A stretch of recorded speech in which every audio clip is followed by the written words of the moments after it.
আসসালামু আলাইকুম। আপনারা দেখতে পাচ্ছেন আমার জীবনের শেষ ইচ্ছা যেটা ছিল সেটা আল্লাহর রহমতে পূরণ করতে পারছি। তো সম্পূর্ণ ট্রিপটা আপনাদের সাথে শেয়ার করব। বরিশাল থেকে আমার টিকিট কাটা ছিল রাত্র ৯টায় ঢাকার উদ্দেশ্যে। তো ঢাকার উদ্দেশ্যে যখন রওনা দিচ্ছে তখন আমাকে ফোন দিল বিকাল ৫টার সময় যে তাদের ঢাকাগামী যে বাসটা সেই বাসটা যাবে না ৯টার। তো এই জন্য আমি সন্ধ্যা ৬:০০-৭টার গাড়িতে উঠছি সোহাগ বাসে। আমি আমার চাচাতো ভাই ভিডিও শুরুতে দেখলেন ওরে নিয়ে রওনা দিতেছি। তো আমার সাথে এজেন্সির সাথে আগের থেকে কথা হয়েছে যে এয়ারপোর্ট টু এয়ারপোর্ট ১৫ দিনের কথা বলে নিয়েছে। পরবর্তীতে ভিডিও আপনাদের বাকিটা শেয়ার করতেছি। আমরা রাত্র 11:30 নাগাদ এয়ারপোর্টে এসে পৌঁছতে পারছি। এরপরে আবার এয়ারপোর্টের দোতলা থেকে সামনের দিকে আগে যে নিচে আপনারা দেখতে পাচ্ছেন এইখানে খুবই সুন্দর ব্যবস্থা করছে আমাদের বর্তমান ইউনূস সাহেব। সেখানে এসে বসলাম অ্যান্ড একটা ভালো নামাজের স্থান ছিল, খাবারের ব্যবস্থা ছিল। মানে আপনার আমাদের ফ্লাইট যেহেতু সকাল ৮টায়, তো আমাদের ৪টা নাগাদ ঢুকতে হবে। তো সেহরির টাইম হয়ে আসলো, বাইরে পাইলাম প্রবাসী, তার সাথে আমি আমার ভাই চা খাইলাম। এরপরে এয়ারপোর্টের সামনে একটা বিশাল সেই ভিউ নিলাম। মানে বিদেশ যদি আপনি যাইতেছেন এই ভিউটা কিন্তু আপনার জন্য একটা পারফেক্ট ভিউ হইতে পারে। মানে বিদেশ যাওয়ার ভিউ বলতে হচ্ছে শাহজালাল আন্তর্জাতিক বিমানবন্দরে বাংলাদেশের একমাত্র ভিউর পয়েন্ট।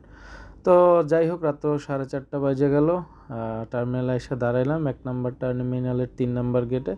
এখানে এসে আমাদের মোয়াল্লেম সাহেব সহ আরও যারা আমাদের সাথে ছিল সবাই আইসা দাঁড়াইছে।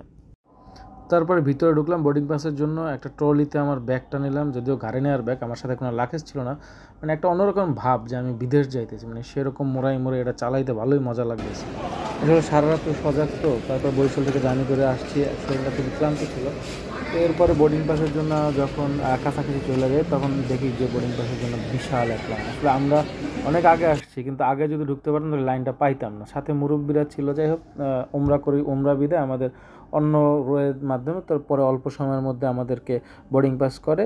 বোর্ডিং পাস করার পরে আমরা যখন ইমিগ্রেশনে দাঁড়াই, এই হচ্ছে ইমিগ্রেশন। এইখানে আমি আসলে একটা অনেক কিছু সম্মুখীন হয়েছি যে আমি আসলে অল্প বয়সী কেন যাইতেছি, এইসব অনেক প্রশ্ন করছে আমার পুলিশ, কী করি, কোথায় থাকে, এইগুলা এক্সেপ্ট অনেক প্রশ্ন করছে। তারপরে আমাকে পরবর্তীতে সিল দিয়েছে, মানে ভাবছি হয়তো বা উমরা করতে যে ভাগ্যে যাম আর কি। যাই হোক, ইমিগ্রেশন শেষ করে ভিতরে ঢুকলাম। এরপরে ফজরের নামাজ পড়লাম 2 রাকাত। ফজরের নামাজ পড়া আবার সামনে যে এয়ারপোর্টে একদম বিমান যেখানে ছাড়বে তার আগে আবার বিশাল লাইন। কারণ আমরা যেই ফ্লাইট উঠছিলাম ওই ফ্লাইটে দুবাই যাবে, তো দুবাই অনেক লোকজন যাবে আমার সাথে, প্লাস কিছু লোক আবার হচ্ছে তায়েফ যাবে। আমাদের ট্রানজিট ছিল দুবাই শারজা থেকে আবার হচ্ছে ট্রানজিট। আপনারা দেখতে পাচ্ছেন এই হচ্ছে আমাদের সেই কাঙ্ক্ষিত বিমান, এয়ার আরাবিয়ার বিমানটা। আর পিছনে একটা বিশাল সুন্দর বিমান যাইতেছে, বাংলাদেশ এয়ারলাইন্সের। তো আমাদের ট্রানজিট ফ্লাইট ছিল। আপনারা যারা আমার ভিডিওটা দেখতেছেন তাদের অনুরোধ করবো, আপনারা যদি ওমরা যাওয়ার আগে অবশ্যই আপনাদের এজেন্সির সাথে কথা বলে ট্রানজিট ফ্লাইট বাদ দিয়া সরাসরি ফ্লাইটে যেতে পারেন, সেটা আপনার জন্য অনেক ভালো হবে। কারণ ট্রানজিট ফ্লাইটে আপনাদের ব্যাপক প্যারা নিতে হয় ভাই, যেটা আসলে ইয়াং পোলাবান ছাড়া সম্ভব না। হয়তো 5-10 হাজার টাকা বেশি লাগতে পারে, বাট সরাসরি প্লেনে যাওয়াই অনেক ভালো আমি মনে করি পার্সোনালি। আর ভিডিও শুরুতে আরেকটা কথা বলছিলাম যে আমাদের বলা হয়েছে 14 দিন থাকবো, 15 দিন আমাদের একদিন যাতায়াত। কিন্তু আমাদের যে মোয়াল্লেম সে আমাদের সেই কথাটা রাখে নাই। মোয়াল্লেমের ছেলে কাফি নাম, বরিশালের। তো আমাদের অনলি 12 দিনের প্যাকেজের মধ্যে ঘুরে পাঠিয়ে দিছে। তো দেখতে দেখতে আমাদের সেই প্রহর গোনার সময় শেষ। 8টায় প্লেন ছাড়ার কথা, কিন্তু ছাড়তে বাজে গেছে 8:40। কারণ তাদের প্লেন আসতে দেরি হয়েছিল এয়ারপোর্টে। এরপরে ওই মাল সরাই আমাদের অনেক তাড়াহুড়ো কইরা একদম তড়িঘড়ি কইরা আমাদের আসলে বিমানে উঠতেছে। তো লাইফে ফার্স্ট টাইম আমার ইন্টারন্যাশনাল এয়ারপোর্টে চড়ার অভিজ্ঞতা, মানে এয়ারে চড়ার অভিজ্ঞতা। এর আগে বরিশালে আসছিলাম ঢাকা থেকে একবার বিমান বাংলার এয়ারলাইন্সে, মেবি না জানো কি লোকাল একটা, বাট ওটা অতটা ভালো ছিল না, ছোট প্লেন তো অল্প মানুষের। এটার অবশ্য দেখতে শিখতে অনেক বড়, শরীর মহিলা অনেক জায়গা আছে, বিশাল বড় প্লেন। অ্যান্ড এটা সব ইকোনমিক, মানে বিজনেস বলতে কিছুই নাই। ভিতরে ঢোকার পরে দেখি যে কালা মাতারি আসার সুন্দর মাতারি আছে, কালা বেড়ারা আছে। যাই হোক, ওদিক চাইনি, যেহেতু আল্লাহর কামের উদ্দেশ্যে যাইতেছি, আল্লাহ পাক যাতে কবুল করে। তো আমাদের এরা খুব ভালো করে বসাই দিয়েছে। এরা টুকিটাকি বাংলা জানে, তবে ইংলিশটা ভালো, যেন ইংলিশ যেন সবার জন্য ভালো। তো প্লেনের ভিতরে ভিডিও করতে নিয়েছিলাম আরও কিছু, এটা ভিডিও করতে দেয় না, মাতারি আমার ফোন বন্ধ করে দিয়েছে, এরপরে ডিলিট করাইছে আর কি ভিডিওগুলারে। যাই হোক, অতপর প্লেনে বসতে পারছি অ্যান্ড সার্জার উদ্দেশ্যে রওনা দিতেছি, সাথে থাকুন। তো বিমানের আগা খোলা যারা দেখেন না, সেগুলো গিয়ে হলে বিমানের আগা খোলা, এখানে হলে এই অবস্থা, এখানে চাপ দিলে ফস করে একটা শব্দ হয়, মানে যে আঁকবেন টাকবেন সব এনে চলিয়ে যাবে। আর স্বল্প সীমিত পানির সাথে স্প্রে করা যায় খুব বেশি। তো বিমানের অতবার বিমান আমাকে ছাড়িয়ে দিল, কোনোভাবে পাশের সিটে থাক মাতারি মানে পোলারে কইছে ওর পাশে একটা মাতারি আনলে ওর মাধ্যমে অল্প একটু ঢাকার সেই নিতে পারছি। ফাইনালি শারজাহ এসে পৌঁছতে পারছি। এই জায়গায় আবার আমাদের এয়ারের ভিতরে নেওয়ার জন্য একটা বাস গাড়ি চলে আসছে, ওদের লোকাল যে বাস গাড়িগুলো থাকে। তাই এসে আমি পিছনের দিক দিয়ে নামলাম, এরপরে এইখান থেকে আমাদের আবার এয়ারপোর্ট পর্যন্ত বাস গাড়িতে করে নিয়ে গেছে। এই হচ্ছে শারজাহ এয়ারপোর্টের ভিতরে, আপনারা দেখতে পাচ্ছেন শারজাহ এয়ারপোর্টের ভিতরে খুবই নিট অ্যান্ড ক্লিন। এখানে বিভিন্ন দেশের লোকজন আসে, যারা লোকালি আমাদের সাথে অনেক লোকজন পোলাপান ছিল আর কি, দুবাই যারা কাজের জন্য আসে, ওরা এখানে সবাই ম্যাক্সিমাম নাইন হয়ে গেছে। তো আমরা এরপরে এইখান থেকে আবার নিচে নামতে হয়েছে, মানে প্রথমে উঠাইয়া দোতলায় উঠাইছে, দোতলার থেকে আবার নিচতলায় নামতে হবে। কিসের জন্য যে অপশন আমি আসলে বুঝি না, অ্যাকচুয়ালি নিচতলার দুয়ার খুলে দিলেই তো হইতো। মানে আমরা নিচতলায় দিয়ে উঠছি, উঠে আবার দোতলায় উঠেছি, দোতলায় দিয়ে আবার নিচতলায় নামাইছি। এরপরে সামনে গেছি, হ্যাঁ সামনে যে ওইখান থেকে এহরাম বাঁধছি, 2 রাকাত নামাজ পড়ছি, নামাজ পড়া ট্রানজিট মানে আমাদের টাইম শেষ হয়ে গেছে। তারপর আবার এসে আমাদের নতুন বিমান যেটা তায়েফের উদ্দেশ্যে, সেই বিমানে উঠলাম। অ্যান্ড তায়েফে আমাদের বিমান ছাড়তে একটু লেট হয়েছিল, কারণ আমাদের সাথে 2 জন হাজি, একজন রক্তবমি করছে, রক্তবমি করার কারণে ওয়াইফ সহ তারা ওইখানে আমরা রাইখে যাই। এর পরবর্তীতে আল্লাহর অশেষ রহমতে ইহরাম বাঁধা অবস্থায় সেই আমার কাঙ্ক্ষিত যে ইচ্ছা উমরা পালনের উদ্দেশ্যে রওনা দিতে পারছিলাম। এই হচ্ছে ফ্লাইয়ের আগ মুহূর্তে যে ভিডিওটা, সেটা আপনারা এই মুহূর্তে দেখতে পাচ্ছেন। তো কিছু দূর ফ্লাই করার পরে আসলে আমাদের ঢাকার আকাশ অনেক ময়লা, পরিচ্ছন্ন না, কিন্তু আমি যখন দুবাইয়ের আকাশে উঠছি ভাই, দেখেন এটা কিন্তু আমার প্লেন চলতেছে আমাদের, মানে ভিডিওটা দেখেন আল্লাহর, মানে মূল বিষয় হচ্ছে আমি যাওয়ার সময় তো ফার্স্টে উইন্ডো পাই নাই, তো পরবর্তী সময় ভালো আসলে শ্যুট নিতেও পারি না। কিন্তু যখন তায়েফের উদ্দেশ্যে রওনা দিলাম শারজাহ থেকে, এইখানের ভিউটা ভাই মাশাআল্লাহ, আল্লাহর অপরূপ সৃষ্টি। আমরা মেঘের উপরে আছি বর্তমানে, মাশাআল্লাহ আল্লাহ পাকের অপরূপ সৃষ্টি, যা দেখলে নিজের মন জুড়ে যায়। তো বিকাল 4:30 নাগাদ তায়েফের এয়ারপোর্টে, লোকাল এয়ারপোর্ট, এখানে এসে পৌঁছেছি। এরপরে আমরা এই যে দেখেন আপনাদের এয়ারপোর্টের দৃশ্যগুলো দেখাইতেছি, সামনের ভিউ অসাধারণ সুন্দর, ঠান্ডা বাতাস বইতেছে। তায়েফ আসলে অনেক পাহাড়ের উপরে হওয়ার কারণে এখানে সবসময় ম্যাক্সিমাম ঠান্ডা থাকে। রৌদ্রের টাইম অল্প একটু, সকাল 10টা থেকে বিকাল 5টা এই টাইমটা, এরপরে সবসময় ঠান্ডা বিরাজ করে এখানে। তো অনেকক্ষণ ওয়েট করলাম, এরপরে একজন পুলিশ আসলো, পুলিশে এসে আমাদের পাসপোর্টগুলো ভিসাগুলো সব চেক করলো, পরবর্তীতে আমাদের জন্য একটা বাসের ব্যবস্থা করলো। তো বাসের ব্যবস্থা আসলে আমাদের বাংলাদেশে কোনো লোকাল এজেন্সি নেই, তারা ওইখানের যে এজেন্সি আছে তাদের সাথে কন্ট্যাক্ট করে। তো ওই এজেন্সির মাধ্যমে যে বাস পাঠাইছে, যেটা পরবর্তীতে বুঝতে পারলাম, সেই বাসের তায়েফ থেকে আমরা আল্লাহর ঘর সেই মক্কার উদ্দেশ্যে রওনা দিলাম। তো যাওয়ার পথে মাগরিবের টাইমে গেছিল, ইফতার করতে পারি না, ওই পথে বসে আমাদের মোয়াল্লেম আসলে কিছু বলার নেই, আল্লাহ পাক তারে নেক বুদ্ধি দান করুক। মানুষের ইমোশন নিয়ে তারা খেলে, আল্লাহকে নিয়ে তারা বিজনেস করে। তো এই হচ্ছে তায়েফের বড় বড় পাহাড় আপনারা দেখতে পাচ্ছেন। আর যে কষ্টের কথাটা বলতে নিছিলাম, যে ওনারা আসলে মানুষের ইমোশনে পার হেডে ওরা বিজনেস করে, ওনাদের টার্গেট হলো সবসময় বিজনেস করে, কিন্তু ওনারা যদি বিজনেস ঠিকই করুক, তার ভিতরে যদি একটু মানুষ সেবার কথাও চিন্তা করতে, তাহলে হয়তো আমার এই কষ্টটা আসতো না আমার ভিতর থেকে। আমরা সবাই রোজাদার, এত পথ জার্নি করছি, উনি পারত 2 লিটার 5 লিটার পানি কিনতে, কিন্তু উনি সেই জিনিসটা করে না, যেটা মানে এজিদের চাইতেও খারাপ কষ্ট করছেন, বললে অনেক খারাপ লাগে।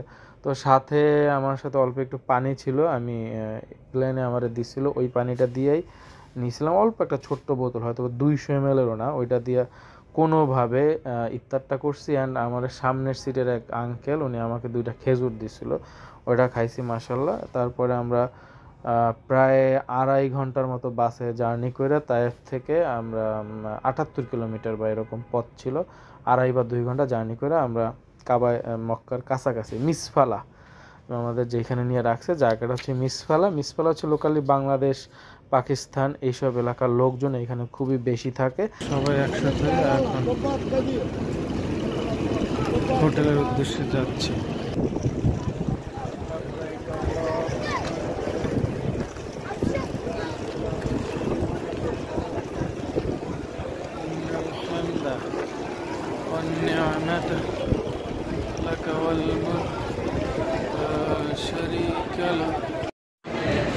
বাঙালিজ এভরিহোয়ার,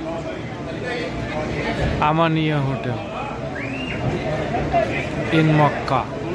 আলহামদুলিল্লাহ এইখান থেকে কাছেই ছিল। এরপরে রাত্র 12:30-1টার দিকে আমি আমার সাথে অল্প বয়সী আরেকজন ছিল, তার দুইজনে নিয়ে আমাদের যারা বাকি ছিল তাদের বাদ দিয়া, কারণ তারা যাইতে চাইতেছে ফজরের নামাজ পইরা। তো আমরা আমার আসলে মনে সইতেছিল না, আমরা চলে আসছি 89 নাম্বার গেট থেকে ঢুইকা। আলহামদুলিল্লাহ 7 তাওয়াফ শেষ করার পরে আমি এই ভিডিওটা করছি। অ্যান্ড এর আগে তাওয়াফ করার সময় আমি কোনো ভিডিও বা কোনো কিছু করি নাই, বিকজ আমার মনে চাইতেছিল না। আলহামদুলিল্লাহ 7 তাওয়াফ শেষ করার পরে আমি এইখানে দাঁড়াইতে পারছি, 2 রাকাত নামাজ শেষ করে এখানে বসে তারপরে এই ভিডিওটা আপনাদের উদ্দেশ্যে করলাম। অ্যান্ড রাত্র তখন বাজে 2:30 বা 1:30 থেকে 2টা বা 2:30 এরকম। এই টাইমে আপনার কি পরিমাণ ভিড় ছিল যা ভাষায় প্রকাশ করা যায় না। এটা তো 10 রোজায় আমরা 10 রোজার রাত্রে এখানে যে প্রথম তাওয়াফ শেষ করতে পারছি আমি আমার লাইফের। অ্যান্ড আমার জীবনের একটা ইচ্ছা ছিল কাবাঘর দেখার, সেটা আমি পূরণ করতে পারছি। তো ওইখানে আমি আমার সাথে যে লোকটা ছিল ওরে হারাই ফেলাইছি। পরবর্তী আমি বরিশালের আর 4টা ছেলে পাইছি, এই যে আমার ভিডিওর সামনে দেখতে পাচ্ছেন, ওদের সাথে নিয়ে অ্যান্ড ওই যে বাইটার হারাই ফেলাইছিলাম ওরেও পাইছি। পরবর্তীতে আমরা এই হচ্ছে গিয়ে সাফা মারোয়ায় সাই করার উদ্দেশ্যে রওনা দিতেছি। এই যে ব্লু কালার দেখতেছেন, এই ব্লু কালারের সময় একটু দৌড় দিতে হয় সাই করার সময়, মানে সাফা থেকে মারোয়া একবার, মারোয়া থেকে সাফা একবার, এই তো 2বার, এইভাবে মোট 7টা চক্কর দিতে হয়। তো এখন আসলে আমরা 3 তলায় উঠছিলাম। এখানে পাহাড়ের কিছু নেই। আমার ভিডিওর বাম পাশে আপনারা দেখতেছেন ওই যে ছোটো ছোটো গাড়ি চলে, ওই যে গাড়ি, ওগুলো হচ্ছে গিয়ে যারা প্রতিবন্ধী বা হাঁটতে পারে না, যাদের পায়ে সমস্যা, হাঁটুতে সমস্যা, তাদের জন্য এইখানে গাড়ির ব্যবস্থা করে। গাড়িতে তাদের ওইখান থেকে তাওয়াফ মানে সাই করে দেয়, মানে হাঁটা দেয়। সাফা অ্যান্ড মারোয়ায় যে হাঁটার যে বিষয়টা আছে সেটা সম্পন্ন করিয়ে দেয়। তো আপনারা যারা একটু মুরব্বি টাইপের আছেন তারাও অবশ্য এই জায়গায় এসে রেজিস্ট্রেশন করে এখান থেকে মনে হয় অল্প 18 রিয়ালের মতো পে করতে হয়। তো সাই শেষ করার পরে আমরা আবু জাহেলের বাড়ির দিক থেকে বের হইলাম। ওইখান থেকে বের হইয়া অনেক লোকজন দাঁড়াই আছে চুল কাটার জন্য, কেচি দিয়ে টুকটুক করে চুল কাটা। আসলে টুকটুক করে চুল কাটলে হবে না, ওমরার মেইন উদ্দেশ্য মানে মেইনই হচ্ছে গিয়ে আপনার ওমরা করার পরে আপনার মাথা সম্পূর্ণ ন্যাড়া হইতে হবে, অথবা পুরো চুলে আপনার ব্লেড কেচি এগুলো লাগাইতে হবে। আপনি মেশিন দিয়ে 0 সাইজ করতে পারেন, আর উত্তম হচ্ছে আপনার পুরো সম্পূর্ণ মাথা ন্যাড়া করে ফেলা। তো আবু জাহেলের বাড়িতে ঢুকলাম। অ্যান্ড ফাইনালি আমার বরিশালের যে ভাই তাদের আপনারা দেখতে পাচ্ছেন। অ্যান্ড এদের সাথে হাঁটতে হাঁটতে আসলে আমি যেহেতু চিনি না, প্রথম আমি ভাবছি যে আমাদের হোটেল আসলে এই পাশে। পরবর্তীতে আমরা যখন এই ভাইগুলোর সাথে একটা কথা বলা শেষ করে পরে দেখতেছি যে এইটা হলো গিয়া আমরা যেইখানে ছিলাম তার একদম ঠিক উল্টা পাশে, 79 নাম্বার গেট থেকে ঢুকছি ঠিক তার উল্টা পাশে। এই আপনারা আবু জাহেলের বাড়ির ভিতরের অংশ দেখছেন, ওয়াশরুম। এরপরে একটু সামনের দিকে বের হলাম, এইখানে কিছু কবুতর আছে মাঠের ভিতরে, সুন্দর। আসলে কবুতর আল্লাহর রহমত, নবীকে সাহায্যকারী সেই কবুতর। এই হচ্ছে সামনের দিকে বাস স্ট্যান্ডের কাছাকাছি, আমরা এখানে একটা বাস স্ট্যান্ড আছে, আমরা বাস স্ট্যান্ডের একদম কাছাকাছি চলে আসছিলাম। তো পরবর্তীতে ওদের কাছ থেকে আবার আমরা বিদায় নিছি যে ভাই ওরা চলে গেছে। ওরা চলে যাওয়ার পরে আমরা ওইখান থেকে আবার সেই উল্টা পথ হাইটা রাত্র 3:30 4টা নাগাদ আমরা আলহামদুলিল্লাহ আমাদের হোটেলে এসে পৌঁছতে পারছি। অ্যান্ড আমার জীবনের শেষ এই যে হচ্ছে কি আমাদের আবার সেই ক্লক টাওয়ারের ভিডিও আপনারা দেখতে পাচ্ছেন, ক্লক টাওয়ারের। তো ওই রাস্তার থেকে ওইখানে ফ্লাইওভার আছে, ওই নিচ থেকে আমরা আবার আমাদের হোটেলে চলে আসছি। অ্যান্ড আল্লাহর কাছে অশেষ অশেষ শুকরিয়া। আমার জীবনের একটা ইচ্ছা ছিল আমার যে কাবাঘর আমার চোখে আমি দেখবো, আমার মতো পাপী বান্দারে আল্লাহ পাক সেই জিনিসটা পূরণ করছে। এর থেকে বড় পাওনা এই গোলামের তার সৃষ্টি দশায় আর কিছু নাই। আমার আসলে শুকরিয়া করার মতো আর কিছুই নেই।